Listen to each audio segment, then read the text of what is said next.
হচ্ছে নেশা করতো, সকালে, দুপুরে, রাতে, সন্ধ্যায়। 19 লাখ টাকার মতো ট্রানজ্যাকশনের একটা তথ্য মানে সত্যতা পেয়েছে। না, আমি এটা অস্বীকার করতেছি না। আমি বললাম উনি আমাকে টাকা পয়সা দিচ্ছে। শীতল আক্তার খুশি, নিজের প্রেমের ফাঁদে ফেলে তরুণ যুবকদের ঘুম কেড়ে নেওয়ার ওস্তাদ তিনি। কখনো প্রেম, কখনো বিয়ের আশ্বাস দিয়ে ফেলতেন মিষ্টি কথার ফাঁদে। এরপর সময় যত গড়ায় ততই সম্পর্ককে নিয়ে যান ঘনিষ্ঠতায়।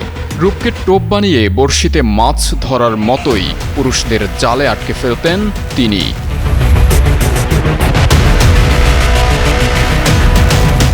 অভিযোগ রয়েছে হানি ট্র্যাপে ফেলে হাতিয়ে নিয়েছেন লাখ লাখ টাকা।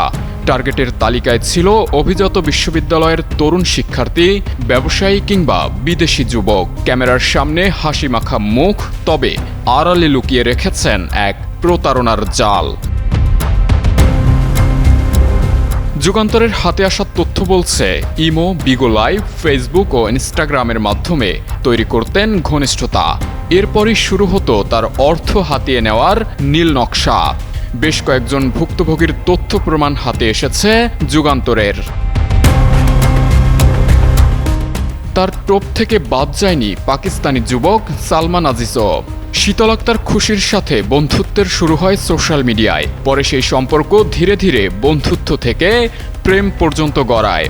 এরপরই বিয়ের নামে শুরু হয় প্রতারণা।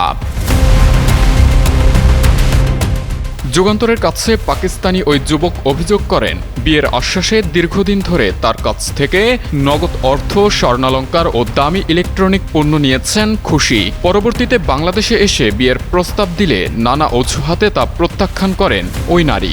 এক পর্যায়ে বন্ধ করে দেন সব যোগাযোগ। और मेरी इनसे मुलाकात बिगो लाइफ पे हुई थी। 2021-এ বিগো অ্যাপে পরিচয় হয়। তখন বলেছিল তার বাবা মানসিকভাবে ঠিক ছিল না। দাদা যখন জীবিত ছিল তার ইনকামেই পরিবার চলত। এখন তার পেনশনের টাকায় পুরো পরিবার চলে না। এরপর তিনি ও তার পরিবার আমার সঙ্গে বিয়ের সিদ্ধান্ত নিলে 2021 থেকে তার পরিবারের সকল খরচ আমি বহন করতাম। 22 লাখ টাকা আদান প্রদান, অসংখ্য স্বর্ণ অলংকার, এসি, বেশ কয়েকটি আইফোন ছাড়াও অনেক দামি জিনিস নেয় সে। এমনকি ঢাকায় আসার পর বিয়ের কথা বলে তখন রিং পরানো হয় এবং একটি ফ্ল্যাট ও 50 লাখ টাকা দেনমোহর দাবি করে। পরে 2 মাস সময় নিয়ে আমি জানতে পারি আমার সঙ্গে প্রতারণা করেছে সে ও তার পরিবার। তারপর মামলা করলে টাকা দেয়া বন্ধ করে দেই। এতে তারা আমাদের পরিবারকেও অনেক হয়রানি করে। तो इससे पहले तो ये कुछ नहीं कर रही थी, लेकिन दादा की डेथ के बाद से। সালমান আজিজের ভাষ্য, বিভিন্ন সময়ে ধাপে ধাপে তার কাছ থেকে প্রায় 25 থেকে 30 লাখ টাকা নিয়েছে ওই নারী। তার এই দাবির সঙ্গে নানা সময়ের ব্যাংক লেনদেনের তথ্যেও মিল পাওয়া যায়। বিষয়টি গড়িয়েছে মামলাতেও। সালমান আজিজের করা একটি মামলা বর্তমানে বিচারাধীন রয়েছে। সেই মামলার তদন্তে বিভিন্ন নথি ও আর্থিক লেনদেন যাচাই করে সিআইডি। তদন্ত প্রতিবেদনে বিভিন্ন সময়ে ওই পাকিস্তানি যুবক শীতলকে সর্বমোট 19,69,943 টাকা পাঠানোর সত্যতা মিলেছে।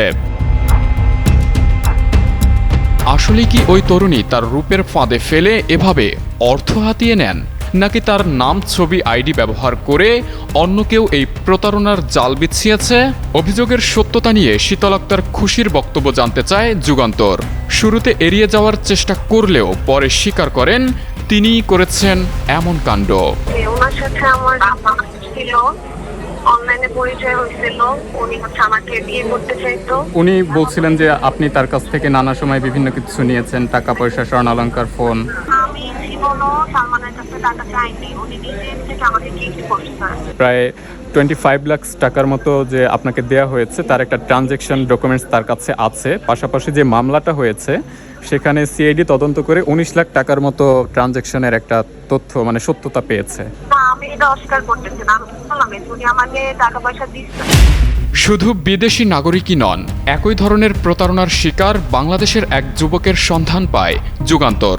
তার দাবি, সম্পর্কের এক পর্যায়ে তাদের ধুমধাম করে বিয়ে হলেও পরবর্তীতে সেই সংসার এখন ভাঙনের পথে। তার অভিযোগ, শীতল নিয়মিত ড্রাগস নেন, বাধা দিলেও শোনেন না। এমনকি দেনমোহরের টাকা পেতে বিভিন্ন অজুহাতে সম্পর্কটি ভেঙে দেওয়ার চেষ্টাও করা হচ্ছে। প্রচুর নেশা করতো, তা আমি ওকে মানা করছিলাম এগুলো করতে। তো অনেক ঝামেলা করছে। এইটা এখন নেশা করা তো কেউই পছন্দ করে না, তাই না? যখন মানা করে একেবারেই ওকে থামাতে পারছিলাম না, তখন হচ্ছে যে বলছিলাম যে ঠিক আছে, সারাক্ষণ না করে দিনে মানে অ্যাটলিস্ট একবার করো, তাও ওকে ওই নিয়ে জ্ঞান হয়েছে হয়েছে ও কোনো মানেনি, মানে অনেক আগে থেকে হচ্ছে ওর সাথে আমার কোনো যোগাযোগ নেই। এমনি ও আমাকে আগে ব্লক করে রাখছিল যে আপনি আমাকে একটা হেল্প করেন, আপনি আমাকে ডিভোর্স দিয়ে আমার 300 টাকাটা আমাকে দিয়ে দেন। বাংলাদেশি এই যুবকের অভিযোগ নিয়ে আমরা কথা বলি শীতল আক্তারের সাথে। বিনোরের বিষয়ে আমি ওরে বলতে চাই, বিনোরের টাকা আমার লাগবে না। মানে আপনি বলেছেন ওটা লাগবে না, কিন্তু পুরোপুরি সেপারেট হতে চাচ্ছেন এরকম? অনুসন্ধান করতে গিয়ে আরও উঠে আসে একাধিক তরুণের সঙ্গে সম্পর্কের বিষয়টিও। ঘনিষ্ঠভাবে মেলামেশার অভিযোগও রয়েছে শীতলের বিরুদ্ধে। যুগান্তরের হাতে আসা কিছু ছবি ও ভিডিওতে দেখা যায় তিনি বিভিন্ন ব্যক্তির সঙ্গে ঘনিষ্ঠ সময় কাটাচ্ছেন, যা দর্শকের জন্য প্রকাশযোগ্য নয়। আমার ফ্রেন্ড ছিল, অনেক ছেলে ফ্রেন্ড ছিল, মানে রিলেশনও ছিল। একটা মানুষের জীবনে অনেক ধরনের ফ্রেন্ডশিপ থাকে, রিলেশনশিপ থাকে। কি আপনারা পাইছেন ড্রাগের বা স্মোকের, এগুলো ওই মেয়ে সব দিচ্ছে। কারণ হচ্ছে আমার বেস্ট ফ্রেন্ড ছিল, যেহেতু ওর সাথে আমি এগুলো করছি, ওর কাছে তো ছবি ভিডিও থাকবে। প্রতিবেদনের শুরুতেই আমরা বলেছিলাম হানি ট্র্যাপের অভিযোগে শীতল আক্তার খুশির বিরুদ্ধে একটি মামলা বিচারাধীন রয়েছে। দীর্ঘ সময় ধরে চলা এই মামলার অগ্রগতি, অভিযোগ ও তদন্তের বর্তমান অবস্থা নিয়ে আমাদের কথা হয় ওই মামলার আইনজীবীর সাথে।